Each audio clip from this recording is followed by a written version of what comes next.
Well, good evening, IFL Nation, and welcome back. It is once again the middle of the week. We are back in the lab.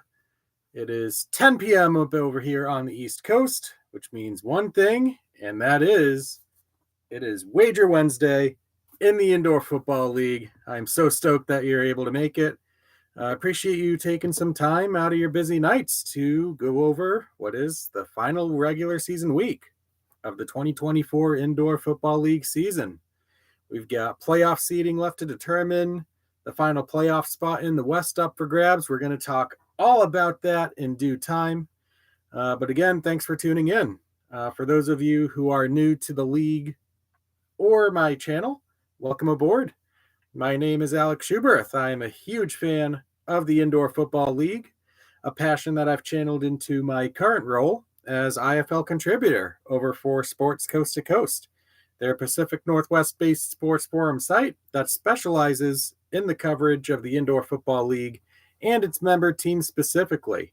We've got team-by-team roster breakdowns. We've got game previews, recaps, pretty much covering A through Z of everything that you want to know as a fan, either of an individual team or the league as a whole. Definitely worth checking out if you haven't had the chance to do so already. I've put a link to the site in the description, where there you will also find the written version of this week's Wager Wednesday post that I put up there earlier today.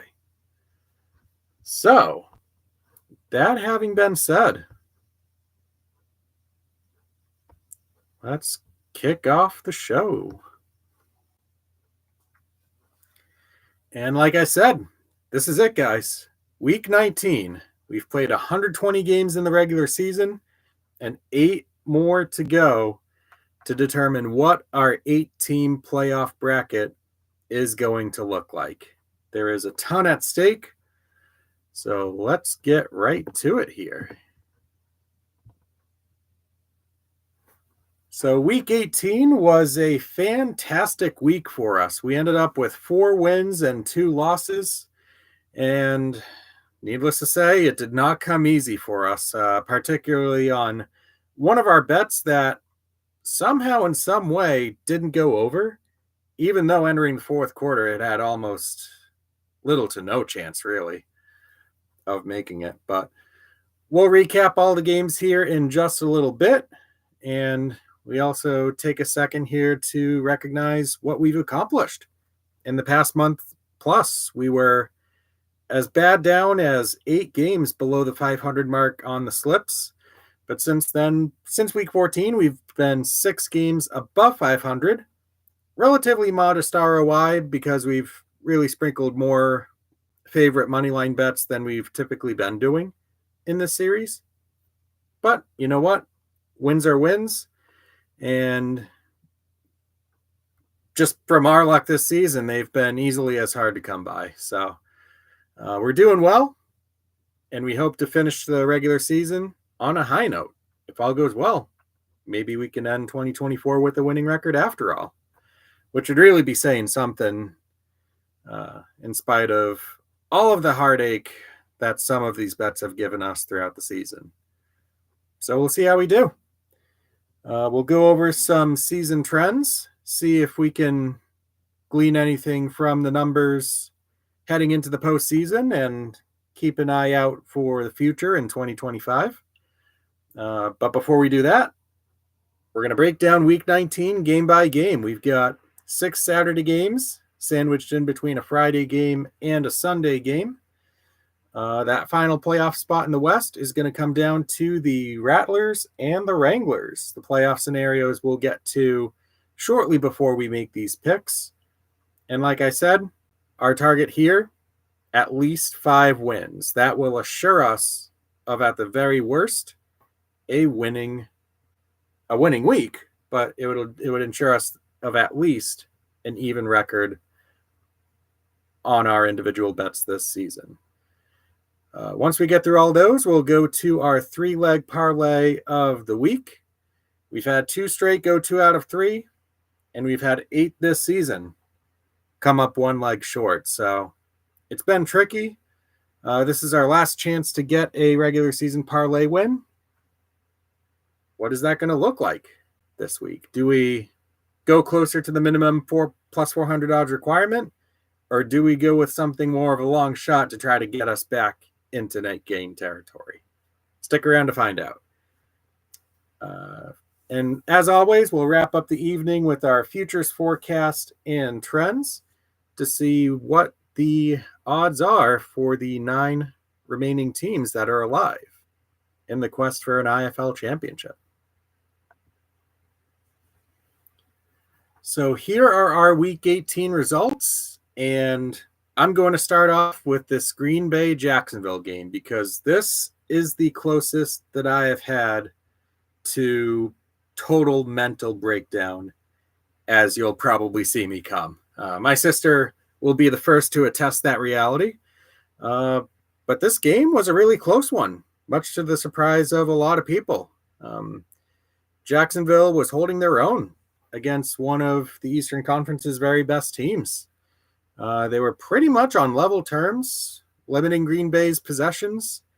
And I want to say that the score was 27-26 Jacksonville entering the fourth quarter. So it was fairly low scoring. Like I said, not many possessions there. But that fourth quarter, my gosh, contained an absolute barrage of point scoring. We had 4 touchdowns, a field goal, a safety, which turned out to be the turning point in the game. But this bet was decided on Green Bay's final possession, where they attempted at least 4 plays from Jacksonville's 1-yard line to grab that last touchdown to crush us, and they weren't able to get it done. Eventually, by the time they got to that 4th attempt, they thought better of it and just decided to go down inbounds, run out the clock, and end the game, which honestly they should have done from the beginning, but they had to torture us. But in the end, it goes down as a win for both us and the Green Bay Blizzard, who regained first place with the 45-42 victory. 87 points gets us just below that threshold that we needed to continue our fairly good hot streak with picking unders correctly. So that started off our week. And then we had Sioux Falls and Iowa. And though I didn't really get the chance to see this game in a huge level of detail, I realized after looking at the box score, this thing had absolutely no chance for us. Iowa, kind of like what they did last year on a couple of occasions, they had their peak performance after getting their doors blown off in each of their past 2 games. Both were 25-plus points margin of defeats. So almost true to form. They came up with a spike performance against the Sioux Falls Storm. They took a lead by as many as 29 and really never looked back. The offense was scary efficient. Gabriel Rui in particular had a fantastic outing, kicking through some field goals and some deuces.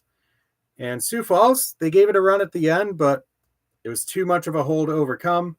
Iowa wins that game 65-54, easily cashing the over for anybody who had that, but for anybody that had Sioux Falls spread or money line, this was one where you could just focus your attention on other games. Each week for us tends to have one of these games that doesn't really threaten to win. This one happened to be it. Our other 8 o'clock game was Quad City at Tulsa, and this was an absolutely fantastic game. Went right down to the wire with both teams going basically punch for punch. Neither team led by more than 6 points at any instance in this game. Truly gamed down to the final possession, which this time happened to belong to the Quad City Steamwheelers. They were down by 3 with under a minute left. They actually had to bring on Mike Irwin, the backup quarterback, because Judd Erickson, the starter, suffered a nasty injury on the prior drive. And Irwin, the magic man, delivering a go-ahead 3-yard rushing score with 5 seconds left to deliver Quad City to the promised land. They are back in the playoffs for a third straight year. They win this game 39-35. Tulsa spread bettors, if you locked in early and got plus 4.5, you won the bet by the hook. And that's interesting because later on in the week, we saw this line go down to Tulsa plus 3, and it eventually settled in at Tulsa plus 2.5 prior to kickoff, which, if you back the Oilers at either of those two numbers, you were out of luck, unfortunately. So one of the very few instances this season, at least that I've observed, where the adjustment to the spread or the implied total actually mattered in the end. So very interesting to see that play out. And now you see where some of this ambiguity comes from in evaluating things post-mortem. Our 9 o'clock window, usually the bane of our existence, actually showed a little bit of kindness last week. Starting with Duke City at Bay Area, we confidently went back to the under on this pick, and it took quite the fourth quarter for us to get there. 14 points in that fourth quarter would have at least gotten us to 85 points. But again, this is a bet that came down to the final possession. Duke City was down at that point 50-28. They could have scored a touchdown plus 2 to bring the total to 86 and kill us. But thankfully for us, Bay Area came up clutch with a game-sealing interception at the end of that drive. So the final score locked in, Bay Area 50, Duke City 28. The game stays under, and Bay Area locks in the number 1 seed in the Western Conference. The path to Henderson will go through the SAP Center in San Jose for the Western Conference side of the bracket. Then we had the San Antonio Gunslingers and the Tucson Sugar Skulls. We kind of took the easy path here with the Gunslingers on the money line, but I am so grateful that that is the decision that we made. In picking this game, I just had that feeling, just because Tucson is that wacky team that is so tough to figure out. I had that hunch that they were going to pull off some sort of crazy nonsense here that would wind up mattering in some way, shape, or form. And that happened to be game closing 20-0 run in the final 10 minutes of the game, including a touchdown in the final 45 seconds of the game to lock up the backdoor cover.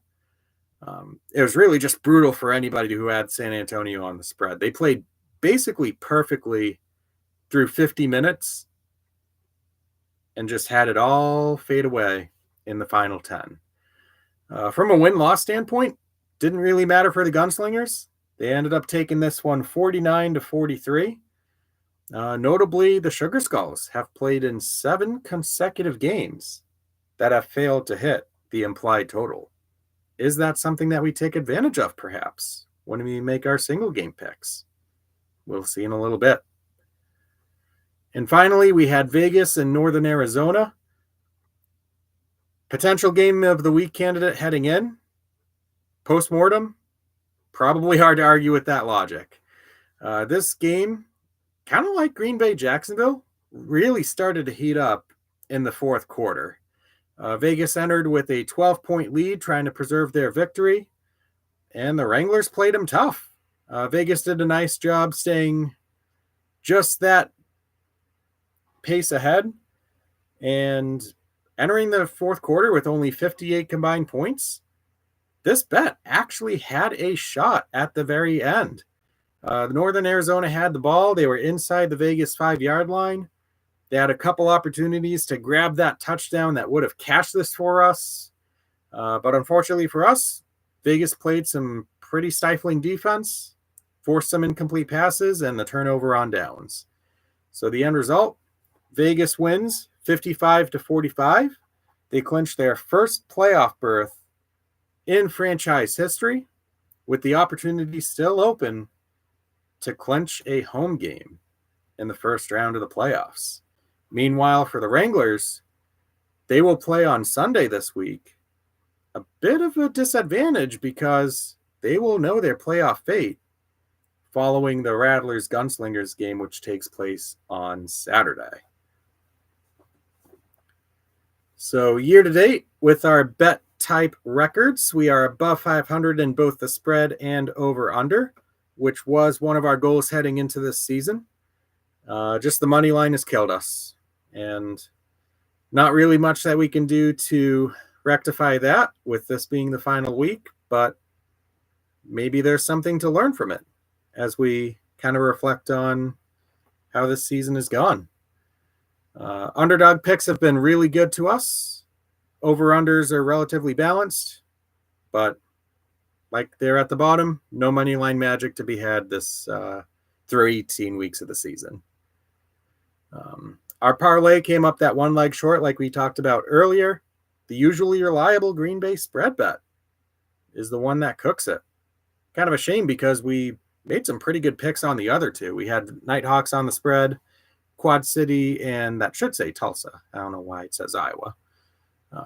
But that game stayed under 88.5 in any event. But didn't matter. We need all three to get right, and that's something that we have only done once to this point in the season. Our yearly results, the past month has been pretty good, to be honest with you. Right now, we are settled in at about a 7 to 8% loss as far as ROI goes. But that is a sizable improvement from our low point of the season, where that was hovering around 10, 11, 12% below. So we have fought tooth and nail just to get to this point, and we've got 8 games left to try to bridge that gap even further. If we get a winning week here, I'd be pretty darn happy. And those are our graphs for our dollar year-to-date results and our percentage year-to-date results. You can see on the percentage chart on the right, our low point of either week 6 or week 13, depending on which method that you've sided with. We're in a much better spot now than we were a month ago, which is what we've been trying to do. For the total season, the over-unders somehow still tend to be even, despite the results fluctuating like crazy on a week-to-week basis. We've had so many weeks where it's been the over's undefeated, and then the next week the under is undefeated. It's just been crazily erratic trying to pick over-unders on a per-week basis.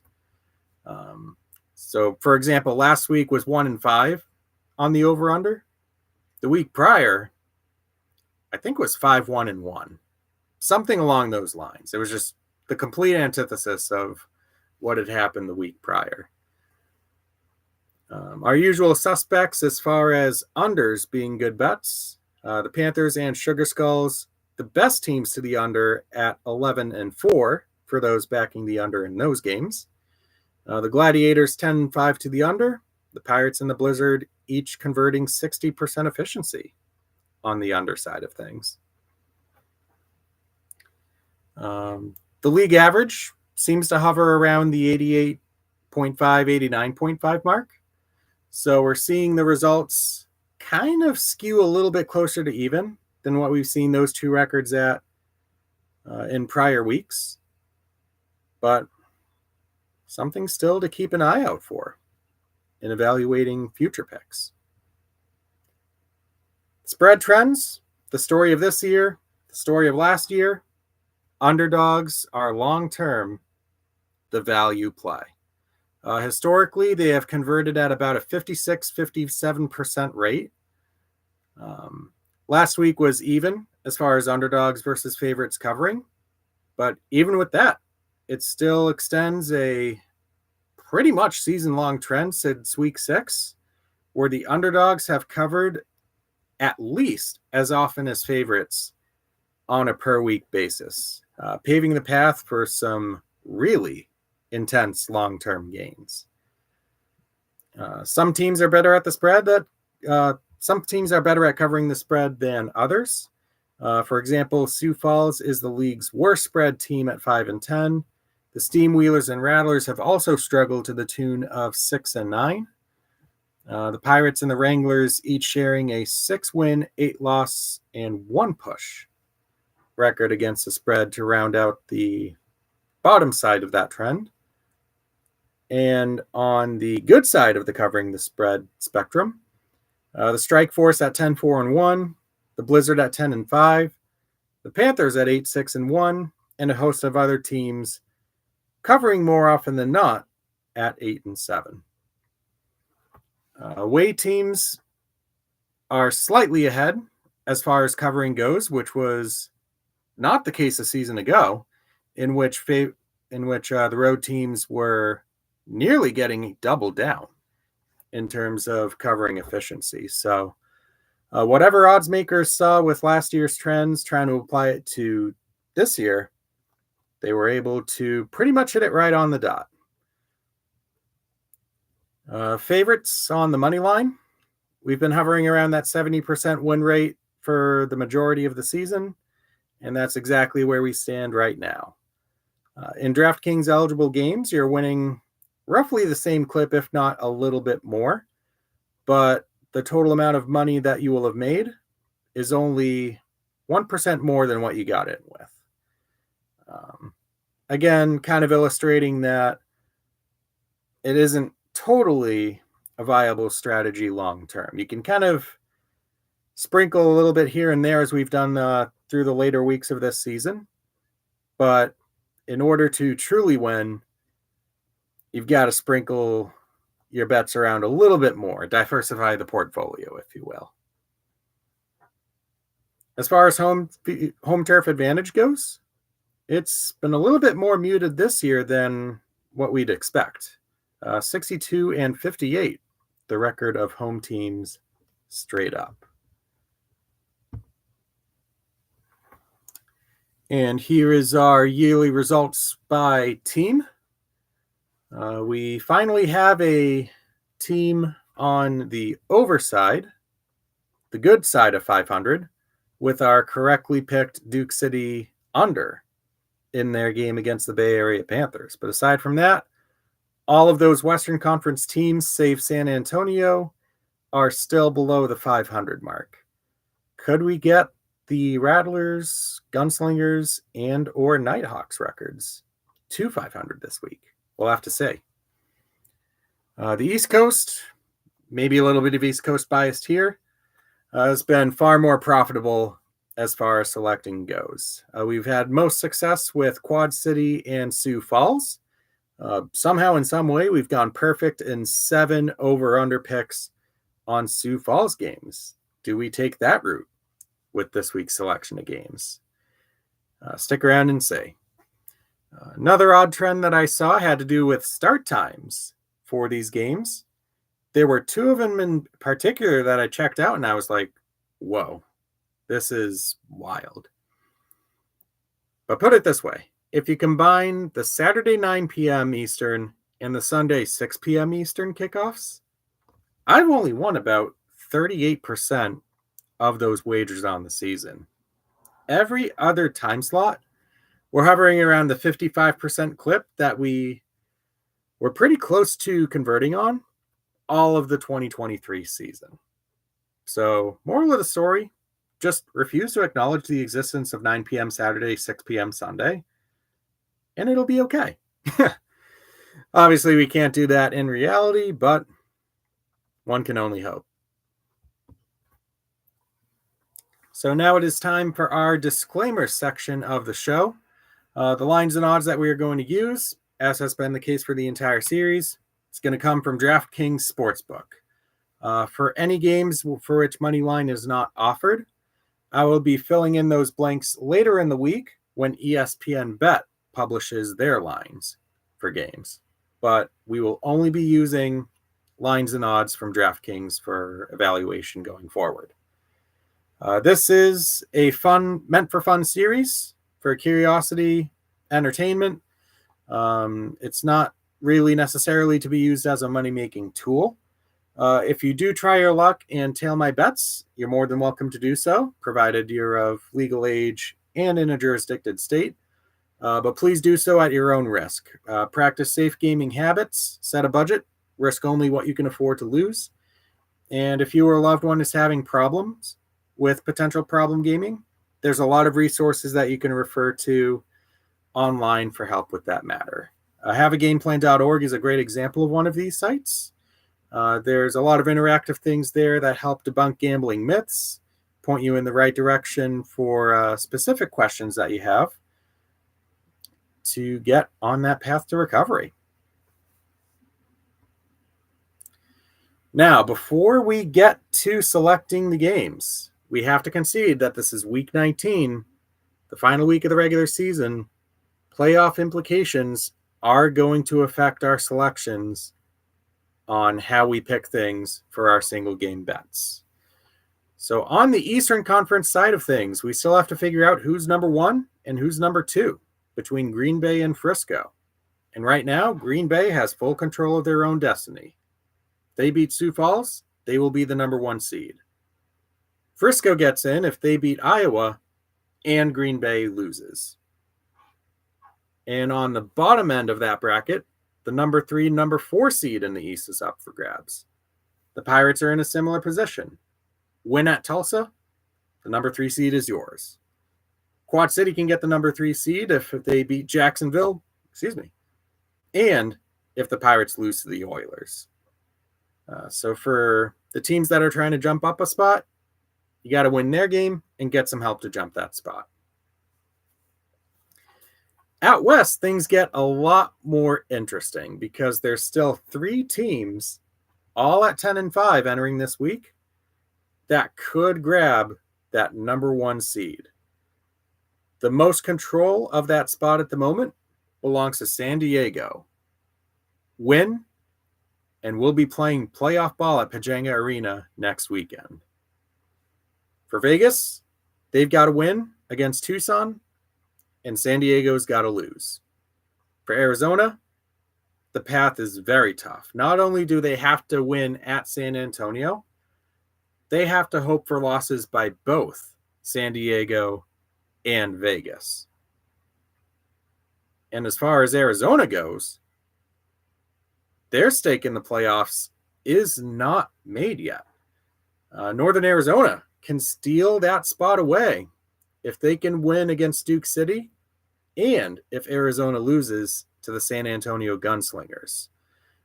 If that is the scenario that plays out, the Wranglers would be able to do no better than the number 4 seed, which would set up a date with the Bay Area Panthers. So is everybody all set with those scenarios? I hope so. Now it's time to take a look at these lines. We will start off with the Friday game. This is the regular season finale in the Sooner State. The Oilers hosting the Massachusetts Pirates. The home side is being given 4 points with an over-under of 84.5. Mass is at minus 175 on the money line, and Tulsa is plus 145. Now, I should make note here that when I drafted up my written version of this post, this line was set at Tulsa plus 4.5. So, spoiler alert, that is the pick that I locked in. But for our evaluatory purposes, we are going to be judging this pick based on plus 4.5. So in other words, if the Pirates go out, they win this game by exactly 4 points, we win it. Even though in reality, if you were to lock in this pick right now, a 4-point Pirate victory would result in a push. So let's actually talk about this game for a quick sec. The Pirates, obviously, they have their sights set on clinching the number 3 seed, which doesn't change the fact that they have to play on the road next week, but does leave the door open for potentially hosting the Eastern Conference Final if the 4th-seeded Quad Cities Team Oilers can stage an upset in their game against whichever team winds up as the number 1 seed. The Pirates are coming off a bye. Their guys are rested, ready to go. I actually had the chance to hang out with a few of them earlier tonight at the Pirates Community Outreach event at Gate City Casino. Super fun time there, but they're energized. They're ready to go. Isaac Zico in particular, he'll be making his return off his second stint on injured reserve. So the Pirates getting to pretty close to full strength at about the best time that you could be doing it, at the birth of a potential playoff push. For the Oilers, heartbreak last week. They are eliminated from playoff contention, but they're hoping that they can play a little bit of spoiler in this one and send their fans out on a high note. Tulsa, to me, is very scary at their best. Offensively, they've really rounded a corner now that Andre Sale has had basically half a season's worth of reps under his belt. Jared Ware Jr. really unlocks that offense with his performance at the running back position. And the defense, low key, in my mind, is a top 6 unit in the league. So if offense, defense, and special teams can work in the Oilers' favor, we've seen their ceiling. They can beat almost anybody in the league. So we were able to lock in plus 4.5 earlier, or actually last week. We took the Oilers plus 4.5 against Quad City. And this pick is kind of evolving in the same way. Does this pick trickle down to the plus 3.5, plus 3 as we get closer to kickoff in just under 48 hours time? Time will tell, but my pick here, Tulsa plus 4.5. You can still get it at plus 4 at present if you hurry. Saturday, this should be a fun window, starting with the 7 o'clock kickoff between the Arizona Rattlers and San Antonio Gunslingers, where Arizona is being favored by 4 on the dot. Over-under is the highest of the week at 104.5. Surprise, surprise. On the money line, Arizona's minus 185 and San Antonio plus 154. What a game this is going to be. Head coach Tom Menas talked about it in detail in his coach's show, Branded, just a little while ago. And he's really looking forward to the potential historical implications that this game can hold. What San Antonio can accomplish with a potential win in this game could mean something that hasn't happened in 17 years. Rewind back to 2007 for me for a quick sec. That was the last season that Arizona played and failed to qualify for the postseason. That once-in-a-generation milestone is what the Gunslingers are trying to chase on Saturday night. Also helps having it be the home finale. And we're going to get the very best from Arizona as well. They firmly know what's at stake. This game's going to contain fireworks upon fireworks. I am so looking forward to it. Like I said, these are 2 top 4 offenses going up against 2 bottom 8 defenses. So nobody should be surprised if both teams get to 50. Maybe even more. But my pick here is going to be San Antonio plus 4. I see this being a potential ceiling game for Sam Castronova to cement his case for IFL MVP once we do get to vote on that. Also helps a little bit that we're getting this pick at a slight discount, just slightly better odds than the vanilla minus 110. But it's also giving San Antonio points, and they have Sam Castronova. I can't pass this up. And we get a great number, too. It's plus 4. If the game's decided by a field goal, we have that amount of wiggle room to potentially get the win that way as well. So this one's going to be great. Highly encourage you to tune in. But San Antonio plus 4 is going to be my play to kick off Saturday. We have another 7:05 p.m. game, and this game could mean something or nothing by the time that we get to it. It all depends on the outcome of the Pirates-Oilers game. But this involves Quad City and Jacksonville. Sharks home finale, they are being given 4 points by the visiting Steam Wheelers. The over-under is 89.5, and the money line is Quad City minus 175 and Jacksonville plus 145. Jacksonville has really, really impressed. And it's almost a shame that it's happened this late in the season. But since they brought on Caleb Barker, they have 2 road wins, 3 consecutive covers, and the respect of pretty much everybody in the IFL community. They have not quit on the season despite hanging around near the bottom of the standings throughout the whole thing. And they really have something positive to build on heading into 2025. For Quad City, this is a tougher draw than a lot of Steam Wheelers fans are probably going to want to admit that it is.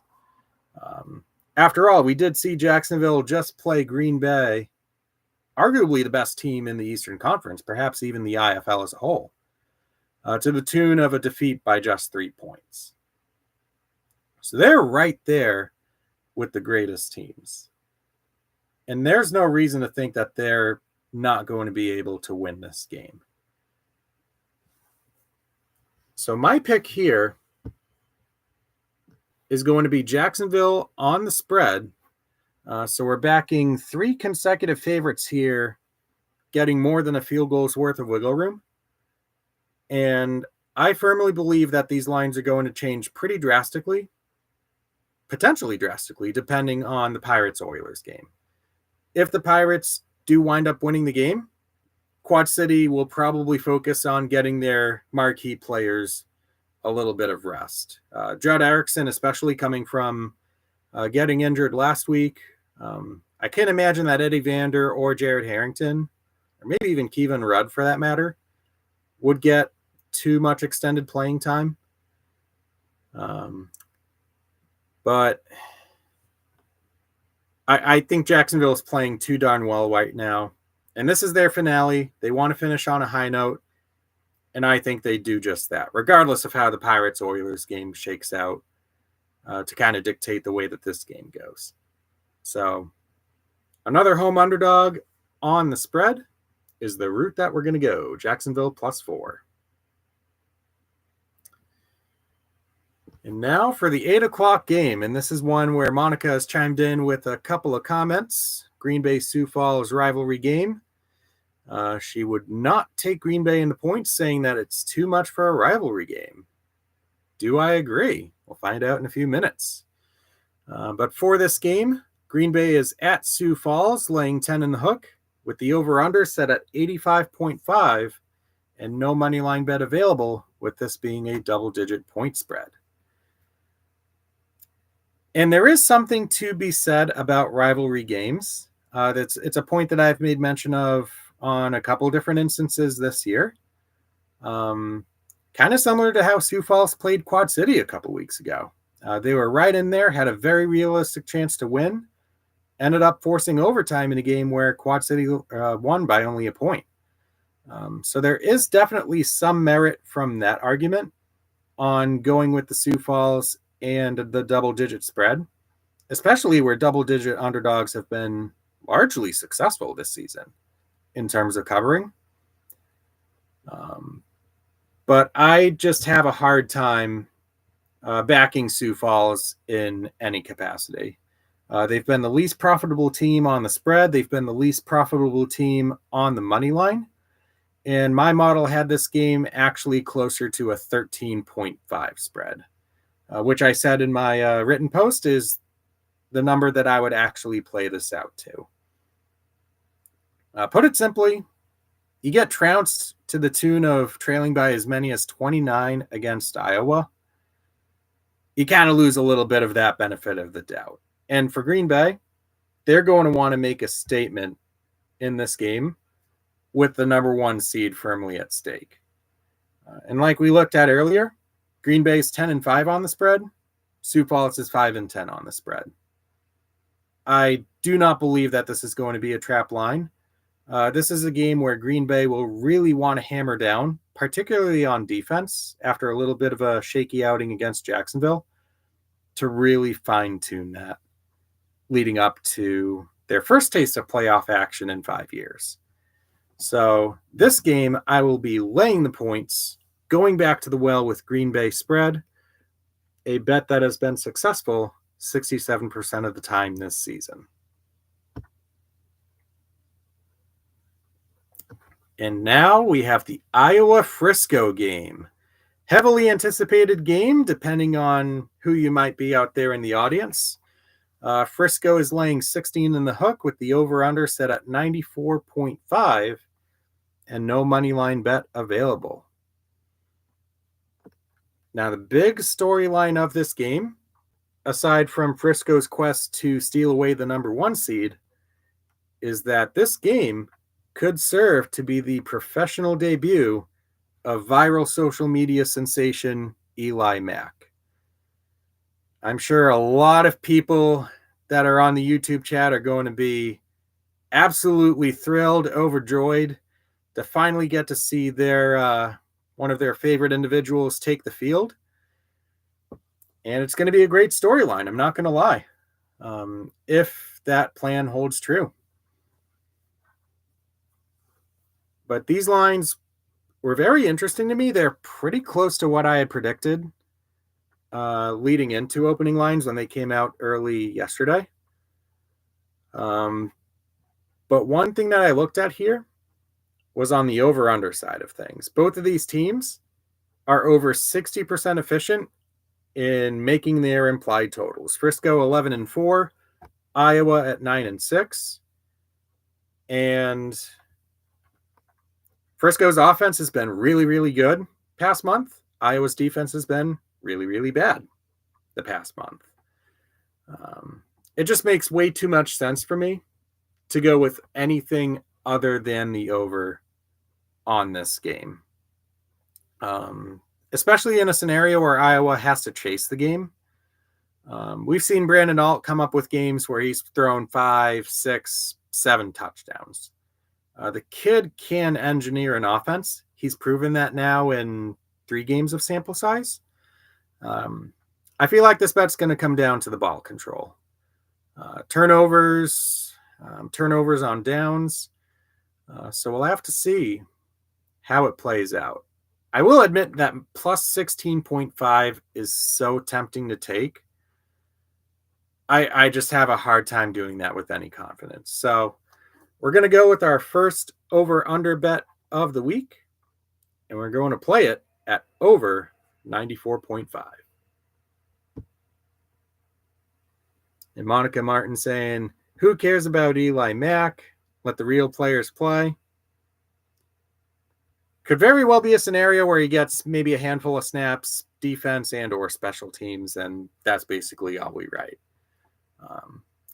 So maybe it might be more of a sideshow attraction than anything else, but it's something that's there. I'll jokingly set over under number of snaps taken for Eli Mack at 8.5. Let me know what you think in the comments. So now we make our way to 905. The Bay Area Panthers and San Diego Strike Force, Battle of California version 4 of the 2024 season. In a line that might surprise some initially, San Diego is the favorite by 3 points. Over-under is 88.5, and Bay Area is plus 124 money line, and San Diego minus 148. I did think a little bit about this game because it is a scenario where Bay Area is number 1. This outcome of this game is not going to change that. But to be truthful, I don't see this game playing any differently as a result of the standings. If anything, we might get a situation where Felix Harper starts and plays the whole game at quarterback. And maybe they opt to rest their key playmakers like JT Stokes and Sugar Shane Simpson. to get some other of the reserve players a little bit of time. Keeping the health of their star players is important, as it is for any team heading into a postseason run. But really what sold this bet to me, I don't see the defensive philosophy changing. And to your point, Monica, earlier about the Sioux Falls Green Bay game, this game lines up exactly on point with the rivalry game scenario.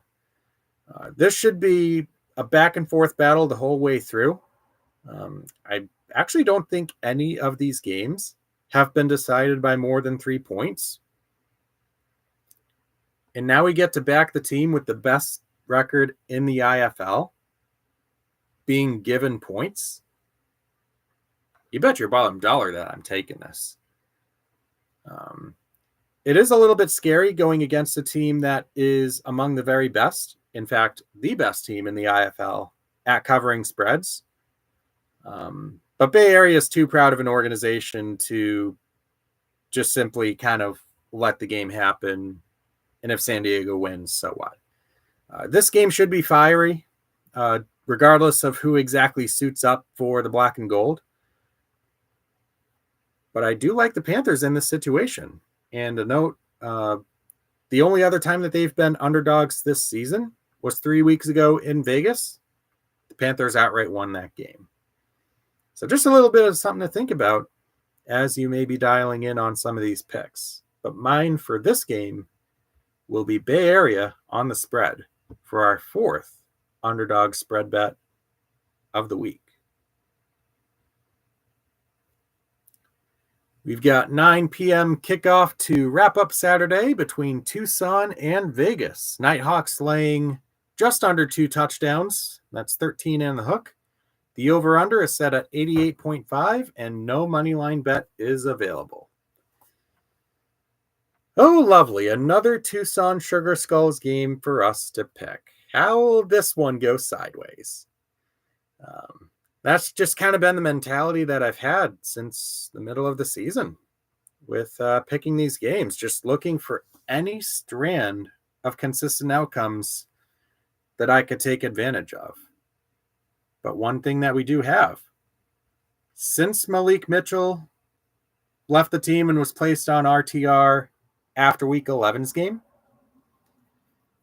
every Sugar Skulls game since that point has gone the under. That's 7 straight games.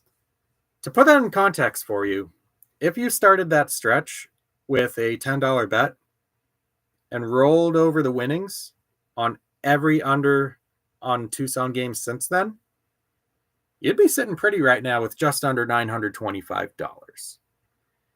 That's the kind of absurd streak that this is on right now. Am I going to ride that streak at the very end? Yes, I am. There's just something scary about this bet, I will admit, with Vegas being as powerful as they are on offense, especially with Jerome Johnson having an MVP caliber ceiling in terms of leading an offense. But really what reassures me of this is that somehow in some way, Tucson's defense has been very pesky, especially recently. Limiting some of the best offenses in the IFL underneath their total season averages. They did that with San Antonio last week, even though that was a 49-point let up. San Antonio averages over 50 a game, so to hold them under 50 is pretty darn successful, if you ask me. They could very well do the same thing again. Who knows what their offense is going to look like, as is tradition. But yeah, 7 straight Tucson games have gone under. Let's see if it ends up as 8 straight unders. We will play Tucson and Vegas under 88.5.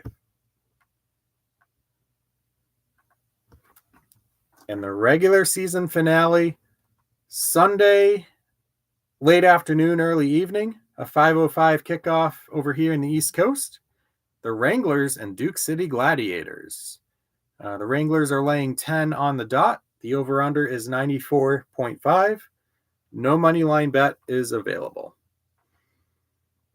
What makes this game tricky, and we saw this last year with a Duke City game also being on the final Sunday of the regular season, is that we really don't know how Northern Arizona is going to play this game, because it all depends on what Arizona and San Antonio do on their Saturday game. If the Rattlers win, the Wranglers have no shot at the playoffs. So in that scenario, could we see a potential split at quarterback and a little bit more rotation on offense?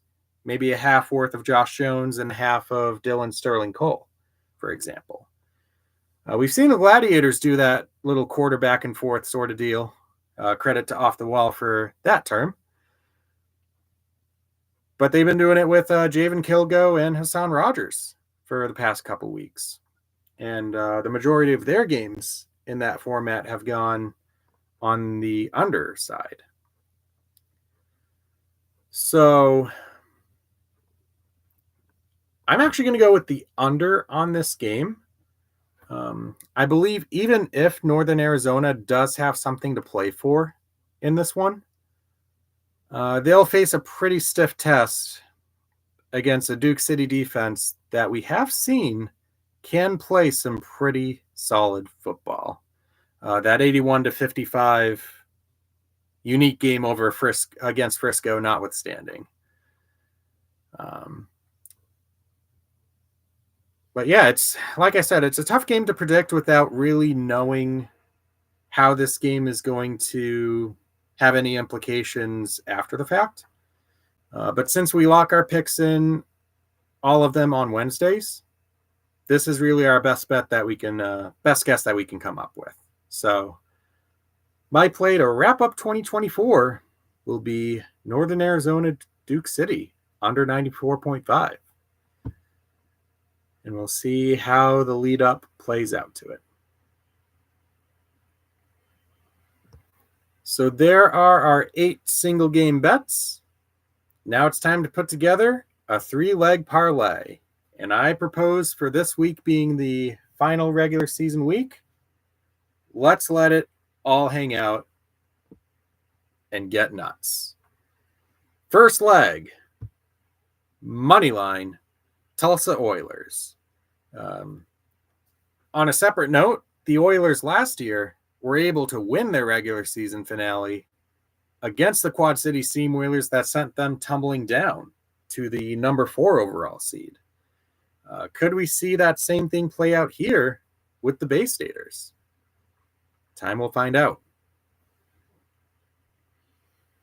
Second game, San Antonio, money line. I truly believe that the Gunslingers can win this game. It's going to be a toss-up. I think both coaches will agree on that logic for both sides. And home season finales tend to have a way of elevating the play of the teams that they're cheering for. This is just going to be a point-scoring bonanza. Could very well come down to who has the final possession. If San Antonio's got that final possession, we've seen them time and time again pull out that victory. So in our continued path of boldness, San Antonio plus 154. And to wrap up the parlay, we're going to take the Bay Area Panthers plus 124 money line. And what we're hoping for here is a repeat of the last time that the Panthers were put as underdogs, in which they outright won against a very good Vegas Nighthawks team. So we will see if those 3 underdogs between Tulsa, San Antonio, and Bay Area can deliver for us. If we were to put a $10 wager on it, we're looking at a payout of $139.39, which the winnings from that would be enough to bring our season-long total back to net gain status. So we are going to give it our all here. Who knows? Maybe all of that money line magic was meant to come right in this single lightning strike. So we will see how it goes. 3-leg parlay, all underdogs on the money line. Tulsa over Mass, San Antonio over Arizona, and Bay Area over San Diego for the bag.